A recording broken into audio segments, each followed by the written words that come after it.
What's up, everybody? Welcome back to another episode of Study Hall here on UFSU University. My name's Tam, and I'm joined by me, Travis. You weren't paying attention. What Study Hall is for the unenrolled is we take a bunch of your guys' UFS topics. We're going to sit down and we discuss them for your amusement, entertainment, and knowledge. This is going to be a part 2, so if you haven't seen part 1, jump to 5 through 8th on the Atlanta PTC. But we're going to start with 4th place, Goro under all with Rodney Garland. This is, I believe, the first all Goro deck that has topped. He has now topped on all 3 symbols. Rad.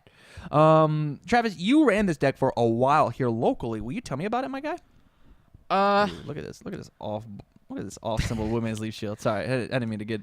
So, I don't know. The all deck is not too different from the Earth deck, except it's way more aggressive. Like on turn 2, you could just push their shit in with 4 damage on each attack, and you're just playing all these terrible attacks normally, but they're just like randomly hitting for double their damage, and they all draw you a card, so it's like I'll just never run out of hand and I'll eventually kill you. Yeah, I like this deck a lot. I always thought that my deck was a little better because like if you couldn't block one, you couldn't block any of them. But the way that this all deck works and the way that your deck worked before we went to nationals was you just had a perpetual hand, and the reason Goro was bad is he only got 4 cards in his hand. But with Nutcracker drawing you a card, Maple Assault drawing you a card, Beast Cannon drawing you a card, Syndicate Slice drawing you a card, Gyro Crush drawing you a card, Cossack Slam Ready One Foundation's not been ready to combat phase. That's insane. And Cannon Flyer not counting towards progressive and being a throw. Yeah. Yeah, it's really good. Plus being able to do transform loops. Yeah. Like, it's insane how picking up 4 transforms just murders somebody. Yeah. Nutty. And Cossack Slam, fun fact, says ready 2 foundations in Goros because you ready a face down. I think something that easily could have been in this deck, like accidentally, was... Oh, this is under all. Just kidding. It's not Earth. Just kidding. Yeah. Just kidding. He's got Season Guide, Sense of Morals, Commander of Outworld Army, Goro's Victory Pose, Fei, Shinku no Shochu, and then Arranging a Deal, all at 4 ofs. Yeah. His 4 sideboards were 4 stops and 4 funky tomatoes. He might have just been afraid of Punch and Judy. Yeah. Like a cat, like Cats blows him up. This deck's good. Yeah. This deck just beats booty. Yep. Were you playing this many attacks? No. I think I was playing like 24. Okay. But you were also playing like the 3 diff pump 4 damage from Devora. I remember that. Yes. The 3/5. Yes. Like you were playing a bunch of those. I was playing all 4 damage attacks, and I was playing a bunch of throws as well. Like I was playing his common Shokin Grab or whatever. I would have loved to fight this deck. His only 4 high blocks are these transforms in his sideboard. That's it. Everything else is a mid or a low. That's pretty funny. Everything else is a mid or a low. He's got 34 mid blocks, 12 low blocks, 4 high blocks. I'm bummed. I'm real bummed about not getting to fight this Goro. But yeah, I was playing a bunch of throws. So I was playing Shokin Grab and the Ermac throw, choke throw, I think, or something. Telechoke? Yeah, Telechoke. Yeah. That says check as 6 to get 6 damage. I was running a bunch of 6 checks, so I would just never check bad and just draw a million cards and kill them with like throw it downs on Telechokes that were for like 17 damage at the least. And I was like, oh, well, I hope you have throw hate. Otherwise, you're taking at least 10. Yeah. I dig that. We're going to move on to the next one. 3rd place. Tommy Bagwell playing Jetta 2 dot. Here we go. Let's go. He's under the water symbol. I'm in it. He's playing 4 Innocent Hug. 4 Detta Delamento. He's playing 22 attacks. 4 Windmill Punch. 4 Virus Unchained. 3 Swallow Your Soul, 2 Brutality, and 1 Terrorist. Tell me about this deck, man. He's not playing like the classic Jetta lineup. So, I think this is actually really good. I think when well, that's good. Like, good to hear. So I think playing all of these dinky 3 damage attacks doesn't really matter when you're playing a character that can pump for like 4 damage. Yeah, true. Which is pretty insane. 4 Design for Combat, 4 Amet Demands. It looks like 4 Gift. Gift. His Gift Immortal Blood is insane. Gift is actually just insane. You're right. So, 3 damage attacks, I think, is where you're at. Yeah. So I think playing a bunch of dinky 3 damage attacks, like, it's a lot better when you can your character just like pumps for 3 damage or 4 damage randomly. Yeah, and he's playing he's playing Swallow Your Soul as well as Innocent Hug. Yeah. And those cards are nuts. They Plus, get really big. like Brutality, Data to like get a free momentum, Windmill Punch is insane. Yeah. Virus and Change is insane. Like Virus into Windmill Punch Yeah. seems real nutty. So like Jeddah can have a problem with like actually closing out games sometimes, and I think him playing the 2 Brutality definitely like shows, because that card, you just get them to 2 and then it kills them. I think the sickest thing about this card is that you block with Jeddah, respond, destroy their add their foundation, and then breaker 3 them. Yeah, so it's dual purpose. Like, I can't believe he's only playing 2 reactive style. This does not look like he's playing 3 Spaceland though. Holy cannoli! What a man! This does not look like the Jeddah deck that me or Will Howard were running. And Will was at this event, and I'm not positive that mine or his deck would have beaten Tommy. We were. He's running 60 cards. I think he could have easily played some more reactive styles. Yeah, so maybe thicken this up a little bit. Yeah, just like 62 cards, play 4 reactive Triple allure styles. phobia in the side. Let's go. Yeah. Yeah, I dig this, Tom. I like this deck a lot. I like this deck. It's definitely gonna pique some ideas whenever I possibly look at Jeddah for singles at Worlds. Yeah. We're gonna move on to our second place winner, Dave Wagner, playing Lord Raptor 2. Let's talk about this deck. So this looks a lot like our 8th place finisher. The attack lineup is essentially the same, except for the fact that it looks like the all low build, except for Azuna Drop and Leg Shredder. Yeah. Azuna Drop, Leg Shredder are the highs, but Azuna Drop has to be in the deck because of the way that Raptor works. Like, you just got to. And then Leg Shredder has to be in the deck because of the way that Raptor works. Yep. It just has to. So I talked to Dave a little bit about this deck, and he said the one thing that he regretted not running and he's going to put into the deck is Sweet Chainsaw Music. Oh, yeah. He's definitely not running that. Whoa, he's playing Familiar Faces? Or destroy after your opponent plays an ability on an acting card, cancel effects, and discard it from the card pool. That's really, really good. Yeah. If it gives like real action hate to these symbols. That's rad. That's rad. Yeah. Look at this card. How is nobody in town? Nobody in Omaha is running Formidable Task. I'm just not really playing those symbols. You're playing Water right now. You're playing Water and Good of the past 2 decks that I've seen you play. You idiot. I play this in Grow. Okay, yeah. For sure. All right. I definitely play this in Grow. I know I play at least 1 to 2 because I don't really like it when people like play Dark Chirito. So True. I think that this is going to be a 4 of in my new Jeddah deck whenever Soul Calibur comes out, because I'm losing. What's the Sasquatch card? Ooh, Not Tribal Protector, but the other one. Glacial Assault. Yeah, I'm losing Glacial Assault, and so the timing on Jeddah could be this card seems really good on him, actually. block, move, destroy if I need to, so like I don't actually lose anything. Yep. And then if I want to, I can just honky it back in. Like there's some really neat stuff you can do with this card. Yep. And the 3 best symbols in the game are like good, evil, fire, and earth. Like those 3 symbols are banana sandwich. I think this actually is gonna have to start being mainboarded. Yeah. Like if you don't want to lose to Coffee Samba or Missile Launcher, play this card, which I'm going to. I'm gonna start playing this in probably a 2 of mainboard, one sideboard. And so like forever. Even if you look at like the good cards that aren't being specifically played under Earth, Evil, and Fire, they have Earth, Evil, and Fire. So they have one of those symbols. So it's like, okay, well, you're playing under good, sweet. I'll seal this attack that randomly has fire. I wish I got to see Dave try like the death build, because like I think the death build is really, really good. But the fact that, oh my god, 3 High Seas Adventure sounds awful. But the fact that him and Phil both did really well with the Air Flash Toolbox deck, just like, so sounds fun. Something really, I can see why he's playing it. It's kind of cheeky, but with High Seas, the way Raptor is worded. Nope. Wait. Nope. After a flash attack is played. Nope. Why does that not work? You have to respond with Raptor first. Okay. Yep. Yeah. You gotta.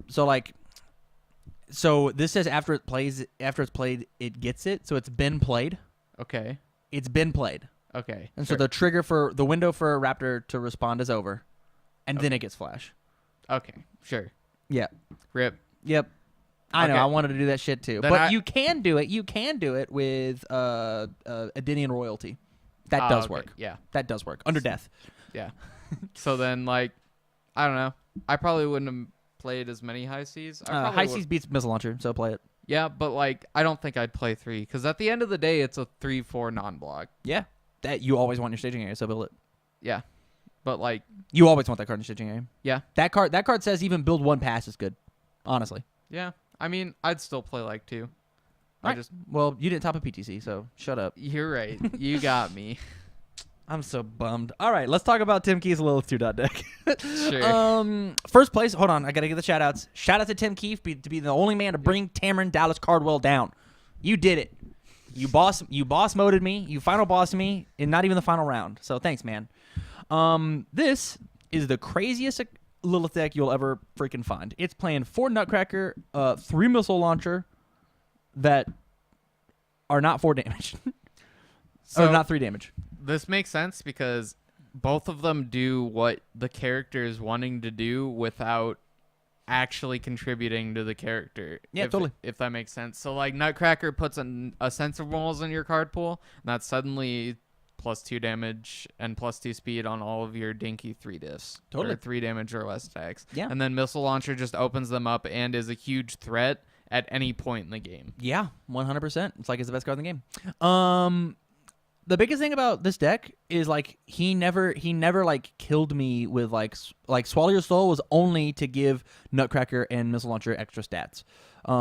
Cryptic Needle, right? That's the cool one. Yep. Yeah, Cryptic Needle, it was only there on the reversal in order to be like, hey, your cards don't work. Like the biggest thing that he was doing is he was just controlling the board with Lilith. Yeah. Like every time, like his Lilith play was what was important to him. What is one of main board Invincible Iron Body? Man. 1 Shadow Inheritance? I thought that would be way higher. Yeah. 1 Active Treason? That's pretty good. Mm-hmm. 1 Loyal Servant? Look at all these 1-ofs. He's got 1, 2, 3, 4, 5, Earth is 6, really 7, good at being 8 1-ofs. control-y, and I think both Lilith Canadian playsets. and your foundations can be really good at doing that too. So like a lot of his 1-ofs help him either control the board state or control like blocks and block mods and stuff and speed. This card's the most underrated card in Lilith's toolkit right now. That card is actually insane. Freeing the Relics is what we're talking about. Enhanced Committed Foundation, you're printed to 3 damage attack, it's 2 damage. That was the way that Tim killed me. Because he had 1 ready foundation, and he got to commit it, and then he popped me. And then the Enhanced Destroys attack is -1 speed for each card in your opponent's card pool playable while committed. That's really good versus Akuma. That's super good versus Akuma. Yeah. That says -4 damage, or 4 speed. That says -12 speed sometimes. Yeah. That turns off 1 admonition fee. I get to block and attack. Yep. And sometimes that's Just all you need. destroy, block this attack. Yep. Block your Congo. Yep. And sometimes that's all you need. Yep. 4 War for Armageddon. That card is insane, and more people need to be playing it. Yeah. Do you know why? There are so many responses. Because responses are nuts. Yeah, responses. Which is why Out of Your League is so good. Yeah, there are so many responses in our meta right now that need to be dealt with, and even just like cards that you aren't using for responses randomly have responses. The big one, by the way, which a lot of people actually don't know about, is admission fees itself has a response on it. Yeah, so yeah. you can flip it with War for Armageddon. Yeah, totally. And flipping a admission fees on an Akuma's kill turn is backbreaking. Sometimes. Because you slow them down so much. And sometimes they just kill you. Yeah. And sometimes they just kill you. Yep. I had to fight Akuma. It was not fun. It was a real slobber knocker. Akuma isn't a fun character to play against, and I will maintain that until the end of time. We can talk about that later. Yep. That was all of the characters. If we jump back on the Facebook link, we get to see them all. Is there anybody that stands out to you? Anybody surprising? No. There's a lot of Street Fighter vs. DarkStalkers characters. Way more than I expected. Yeah. I think 1, 2, 3, 4, 5, I think. There are 5 of them. The only one that could surprise really anyone would be Shadow Man, but like when people see Shadow Man, they immediately know that that person's just sandbagging into Raptor. Yeah. So we could say 6. The Yeah. only non-Street Fighter vs. Darkstalkers characters were Goro and Jackie. That were. Yeah. There's no Bebop on here. Nope. Is that surprising? Not really. I think the only really good Bebop characters are probably still Spike 1 and maybe Spike 2. If we go back in the Wayback Machine and talk about last week's episode, I believe it was just me and Tyler doing a buddy cast, right? We talked about the symbols of the past PTCs, and I believe that only one air symbol has topped, and with this PTC now 2 more air symbols have topped. Mm-hmm. We also have another fire. We have like our second all. We've got like our 5th water. We've got our 6th evil. We've got our 4th or 5th earth. We still haven't seen order, life, chaos, death come out to play. What are your thoughts on that? I don't know. I think death is... I don't know. What a good way to start a sentence. I think, I think a lot of the symbols are not on par per se, but like... Per se. They're good. Like, I think really any symbol right now, maybe except for like chaos, is really playable. Okay. So like some of the better characters that I would consider playing, like they have the best symbols in the game, but they also have like life, death, all of these outlier symbols that people aren't really playing right now. Mm-hmm. So like if you look at Jackie, yeah, she has water, but she also has life. But why would you ever play life on her? I mean, you're right, but you... I think water air is way better for Jackie. I mean, you can. I think water's sick. It's just an option.